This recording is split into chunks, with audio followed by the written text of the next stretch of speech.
Economic Democracy by Major C.H. Douglas, Chapter 12. As a result of the survey of the wide field of unrest and the attempt to analyse, and as far as possible to simplify, the common elements which are its prime movers, it appears probable that the concentration of economic power through the agency of the capitalistic system of price fixing and the control of finance and credit is of all causes by far the most immediately important, and therefore that the distribution of economic power back to the individual is a fundamental postulate of any radical improvement. While this, it would seem, is indisputable, it must not be assumed that by the attainment of individual economic independence, the social problems which are so menacing would immediately disappear. The reproach is frequently levelled at those who insist on the economic basis of society that in them materialism is rampant, and in consequence the bearing of sentiment on these matters is overlooked, and the immense and decisive influence on events which is exerted by such factors is very apt to be ignored. There is a germ of truth in this, but if such critics will consider the origin of popular sentiment, the influence of economic power will be seen to predominate in this matter also, whether considered merely as the tool of a policy or as an isolated phenomenon. It is claimed, and more particularly by those who utilize it, that public opinion is the most decisive power in public affairs. Assuming that in some sense this may be true, it becomes of interest to consider the nature of this public opinion and the basis from which it proceeds, and it will be agreed that the chief factors are education and propaganda. Now, the bearing of economic power on education hardly requires emphasis. In England, the public school tradition, with all its admirable features, is nevertheless an open and unashamed claim to special privilege based on purchasing power and on nothing else. And with a sufficient number of exceptions, its product is preeminently efficient in its own interest as distinct from that of the community.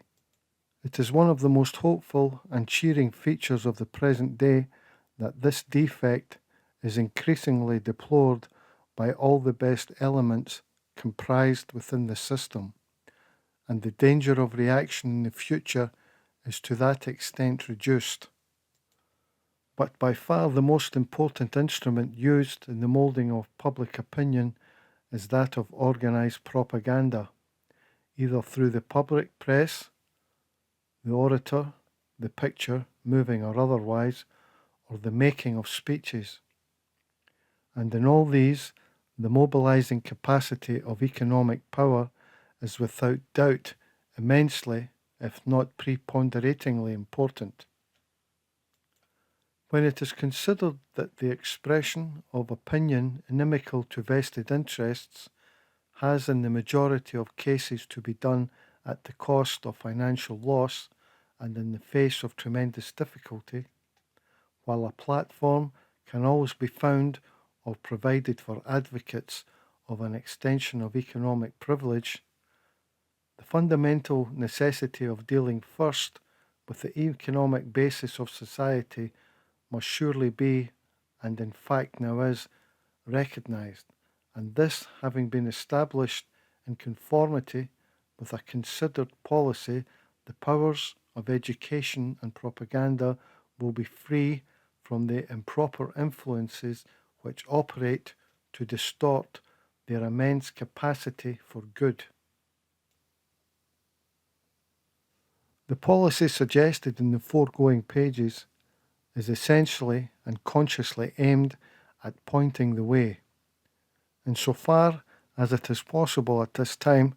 to a society based on the unfettered freedom of the individual to cooperate in a state of affairs in which community of interest and individual interest are merely different aspects of the same thing.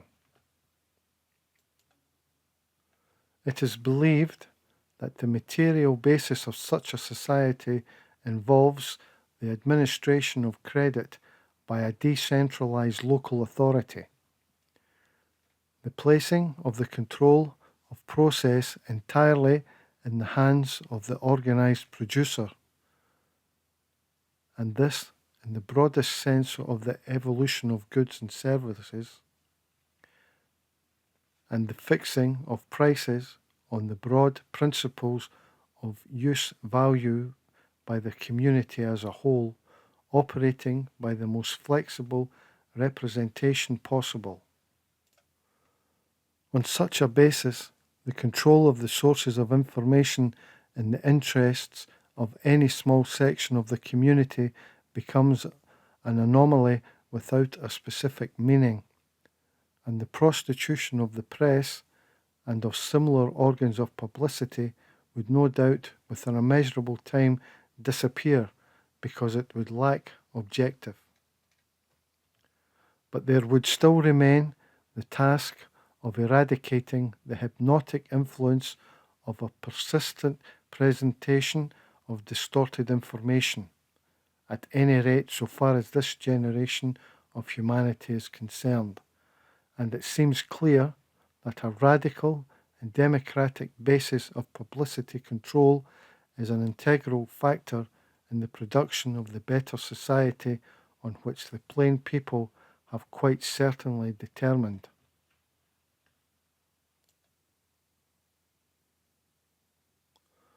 Thus out of the threatened chaos might the dawn break, a dawn which at the best must show the ravages of storm, but which holds clear for all to see the promise of a better day.